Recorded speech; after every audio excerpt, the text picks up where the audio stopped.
Friends, welcome to crazy GK tricks. दोस्तों, आज इस वीडियो में हम बात करेंगे न्यूट्रिएंट्स की, पोषक पदार्थ। साइंस का काफ़ी इंपॉर्टेंट टॉपिक है ये। इस टॉपिक में हम डिस्कस करेंगे कार्बोहाइड्रेट, प्रोटीन और वसा को। काफ़ी क्वेश्चंस बनते हैं एग्जाम में इस टॉपिक से। साइंस का काफ़ी इंपॉर्टेंट टॉपिक है, तो आज पूरा लेक्चर हम इसको अच्छे से समझेंगे और साथ में एक very important question answer test भी लगाएंगे, जो कि लास्ट ईयर में जो क्वेश्चन पूछे हैं इस टॉपिक से हम उनको आसानी से सॉल्व कर लेंगे। ठीक है फ्रेंड्स, चलिए दोस्तों वीडियो को स्टार्ट करते हैं। सबसे पहले हम बात करते हैं पोषक पदार्थ, न्यूट्रिएंट्स होता क्या है। तो देखिए, जीवों में विभिन्न प्रकार की बायोलॉजिकल फंक्शंस होते हैं, जैविक कार्य होते हैं। तो इन सब बायोलॉजिकल फंक्शंस को बॉडी में अच्छे से एग्जीक्यूट करने का जो काम होता है, संचालित करने का काम होता है, वो कौन करता है? पोषक पदार्थ करते हैं, न्यूट्रिएंट्स करते हैं। ठीक है।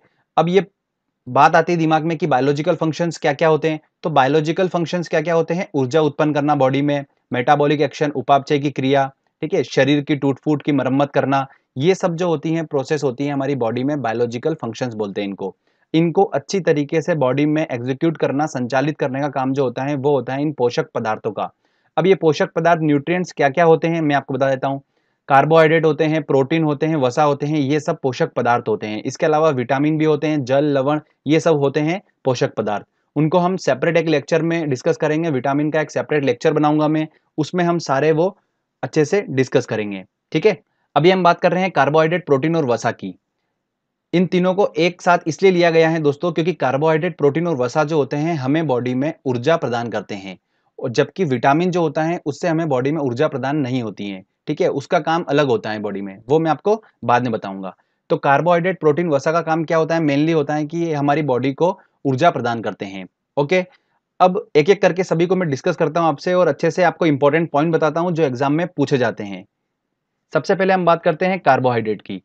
तो कार्बोहाइड्रेट क्या होता है?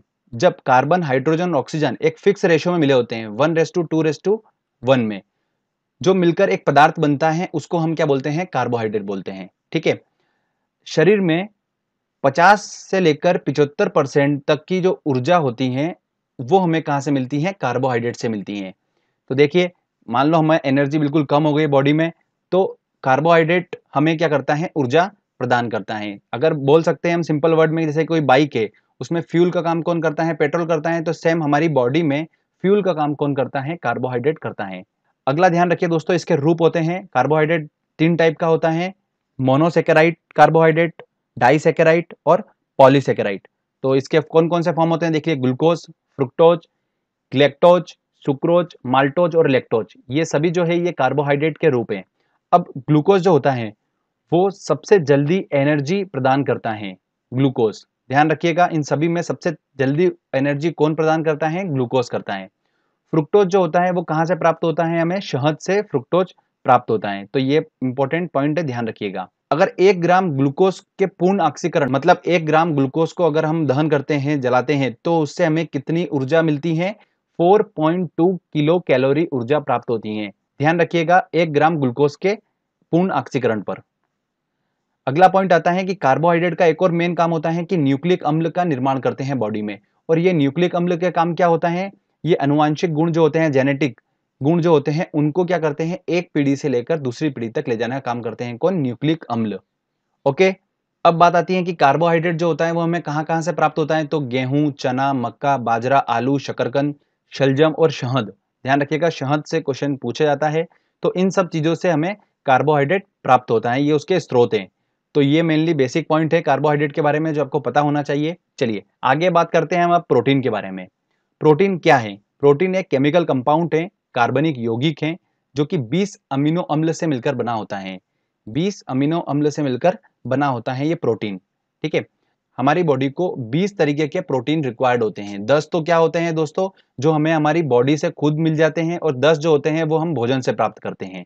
अगला पॉइंट ध्यान रखिएगा, शरीर में ऊर्जा उत्पन्न करना और शरीर की मरम्मत करने का काम होता है बेसिकली प्रोटीन का। ठीक है, मतलब ऊर्जा तो उत्पन्न करता है और शरीर की मरम्मत करने का काम इसका होता है। जो हमारे बॉडी में टिश्यू होते हैं, ऊतक होते हैं, उनका मरम्मत करने का काम किसका होता है? इस प्रोटीन का ही होता है। सोयाबीन जो होता है उसमें सबसे अधिक मात्रा में प्रोटीन पाया जाता है, 42% होता है, और उसके बाद फिर मूंगफली में भी अधिक मात्रा में प्रोटीन पाया जाता है। 1 ग्राम प्रोटीन के जलने से 4.1 किलो कैलोरी ऊर्जा प्राप्त होती है। अगला पॉइंट है, प्रोटीन की कमी से बच्चों में रोग हो जाते हैं। कौन कौन से रोग हो जाते हैं? क्वाशियोरकर और मरासमस रोग हो जाता है, तो थोड़ा ध्यान रखिएगा, इंपॉर्टेंट है ये। दाल, दूध, मछली, अंडा, सोयाबीन, पनीर और दही, इनसे हमें क्या करता है? अधिक मात्रा में प्रोटीन प्राप्त होता है। इसमें सबसे ज्यादा होता है वो सोयाबीन, दाल से हमें अच्छी मात्रा में प्रोटीन प्राप्त होता है। ठीक है, तो शरीर के लिए प्रोटीन भी उतना ही जरूरी है जितना कार्बोहाइड्रेट है, क्योंकि ये छोटी मोटी हमारी जो बॉडी में टूट फूट होती है उसकी मरम्मत करने का काम कौन करता है? ये प्रोटीन ही करता है। अगला बात करते हैं दोस्तों हम वसा की, फैट की बात करते हैं। तो इसमें CHO मतलब कार्बन, हाइड्रोजन और ऑक्सीजन विभिन्न मात्रा में मिले होते हैं। अगर कोई फिक्स रेशियो में मिले होते हैं तो वो होता है कार्बोहाइड्रेट, और जो विभिन्न मात्रा में मिले होते हैं उसको हम क्या बोलते हैं? वसा बोलते हैं, फैट बोलते हैं। वसा जो होता है वो 20 डिग्री सेल्सियस पे ठोस अवस्था में होते हैं, परंतु अगर वो इस ताप पर अगर द्रव अवस्था में है तो वो क्या बोलते हैं? उनको हम तेल बोलते हैं। ठीक है, सामान्य व्यक्ति को 20 से 30% ऊर्जा जो होती है वो वसा से प्राप्त होना चाहिए। आपको मैंने बताया था 50 से लेकर 75% तक ऊर्जा जो होती है वो कार्बोहाइड्रेट से प्राप्त होती है, और 20 से लेकर 30% तक की जो ऊर्जा होती है वो वसा से प्राप्त होती है। ठीक है, अगला पॉइंट है कि वसा की कमी से स्किन रूखी हो जाती है और वजन भी कम हो जाता है। अगर वसा बॉडी में ज्यादा हो जाएगा तो हमें क्या हो जाएगा? मोटापन हमारा शरीर में आ जाएगा। कार्य क्या क्या होते हैं वसा के? शरीर को ऊर्जा प्रदान करने का काम होता है, स्किन के नीचे जमा होकर शरीर के ताप को नियंत्रित करने का काम किसका होता है? वसा का होता है। शरीर के अंगों को चोट से बचाने का काम भी किसका होता है? वसा, फैट का ही होता है। अब एक इंपॉर्टेंट पॉइंट ध्यान से सुनिएगा, प्रोटीन, कार्बोहाइड्रेट और वसा के बारे में आपको बता रहा हूं। अगर हम 1 ग्राम प्रोटीन का दहन करते हैं, ठीक है, तो उससे हमें कितनी ऊर्जा प्राप्त होती है? 4.1 किलो कैलोरी ऊर्जा प्राप्त होती है। कार्बोहाइड्रेट जो होती है उससे हमें कितनी ऊर्जा प्राप्त होगी? अगर हम 1 ग्राम कार्बोहाइड्रेट का दहन करेंगे तो 4.2 किलो कैलोरी ऊर्जा प्राप्त होती है। और अगर हम 1 ग्राम वसा का दहन करते हैं तो हमें कितनी ऊर्जा प्राप्त होती है? 9.2 किलो कैलोरी ऊर्जा प्राप्त होती है। इसमें से ध्यान रखिएगा, सबसे ज्यादा शरीर जो ऊर्जा प्राप्त करता है वो करता है कार्बोहाइड्रेट से। ठीक है, तो क्वेश्चन यही बनता है, तो कंफ्यूज मत होइएगा आप। क्लियर? तो दोस्तों ये जो मैंने आपको पॉइंट्स बताए हैं ये काफी इंपॉर्टेंट पॉइंट्स हैं। प्रोटीन, कार्बोहाइड्रेट, वसा से रिलेटेड जितने क्वेश्चंस एग्जाम में बनते हैं, इतने पॉइंट्स अगर आपने समझ लिए अच्छे से, आपको अगर आइडिया लग गया तो आप आराम से इस टॉपिक के सारे क्वेश्चन सॉल्व कर लेंगे।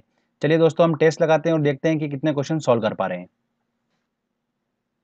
हमारा पहला क्वेश्चन है, निम्न में से कौन सा पदार्थ मानव शरीर में ईंधन का काम करता है? देखिए, मानव शरीर में ईंधन का काम कौन करता है? कार्बोहाइड्रेट करता है। इससे ही मानव शरीर को सबसे ज्यादा ऊर्जा प्राप्त होती है। शहद का प्रमुख घटक क्या है? देखिए, शहद का सबसे प्रमुख घटक क्या है? फ्रुक्टोज है, तो इसका आंसर लगेगा डी आंसर। अगला क्वेश्चन है, निम्न में से कौन सा शर्करा तत्काल ऊर्जा प्रदान करता है? देखिए, जल्दी ऊर्जा कौन प्रदान करता है? मैंने आपको बताया था ग्लूकोज कार्बोहाइड्रेट के रूप में सभी है, और इनमें सबसे अधिक जल्दी ऊर्जा प्रदान करता है ग्लूकोज, तो इसका आंसर होगा डी आंसर। आगे क्वेश्चन देखते हैं। अगला है, शरीर में ऊतकों का निर्माण किससे होता है? देखिए, शरीर में टूट फूट होती है, मतलब ऊतकों का निर्माण करने का काम किसका होता है? टिश्यू का, वो होता है प्रोटीन का, तो इसका आंसर लगेगा ए आंसर। निम्न में से किससे ऊर्जा प्राप्त नहीं होती है? तो प्रोटीन से ऊर्जा प्राप्त होती है, वसा से भी होती है, कार्बोहाइड्रेट से भी होती है, पर विटामिन से ऊर्जा प्राप्त नहीं होती है। ठीक है, तो इसका आंसर लगेगा डी आंसर। प्रोटीन की कमी से होने वाला रोग कौन सा है? तो वो है क्वाशियोरकर रोग हो जाता है बच्चों में, तो इसका आंसर लगेगा ए आंसर। अगला क्वेश्चन है, निम्नलिखित में से सर्वाधिक ऊर्जा प्रदान करता है? देखिए, कौन ऊर्जा प्रदान करता है सबसे ज्यादा? कार्बोहाइड्रेट सबसे ज्यादा ऊर्जा प्रदान करता है शरीर को। प्रोटीन को निम्न में से क्या माना जाता है? शरीर का निर्माण करने वाला, ऊर्जा उत्पादक, विनियामक या स्थूलवर्धक? तो सबसे ज्यादा क्या माना जाता है इसको? शरीर का निर्माण करने वाला, तो इसका आंसर लगेगा ए आंसर। निम्न में से किस में प्रोटीन नहीं पाया जाता है? देखिए, मांस में पाया जाता है, दूध में पाया जाता है, दाल में पाया जाता है, पर चावल में कार्बोहाइड्रेट होता है, तो इसका आंसर लगेगा सी आंसर। इसमें प्रोटीन नहीं पाया जाता है चावल में। आगे और देखते हैं क्वेश्चन हम। सोयाबीन में प्रोटीन का प्रतिशत होता है? देखिए, सोयाबीन में 42% जो होता है वो प्रोटीन होता है, तो इसका आंसर लगेगा ए आंसर। निम्नलिखित में से प्रोटीन का सबसे अधिक स्रोत पाया जाता है? किसमें पाया जाता है? सोयाबीन में सबसे ज्यादा मात्रा में प्रोटीन होता है, तो इसका आंसर लगेगा D answer. Simple simple question ही आते हैं इस टॉपिक से, बट अगर टॉपिक नहीं पढ़ा है तो हम क्वेश्चन सॉल्व नहीं कर पाएंगे फिर। अगला क्वेश्चन है, मानव शरीर में वसा जमा होता है, कहां पर जमा होता है? यकृत में, वसा ऊतक में, तो इसका आंसर लगेगा बी आंसर, वसा ऊतक में जमा होता है मानव शरीर में वसा। चलिए आगे और देखते हैं क्वेश्चन। एथलीट को निम्न में से किससे जल्दी ऊर्जा और ज़्यादा ऊर्जा प्राप्त होती है?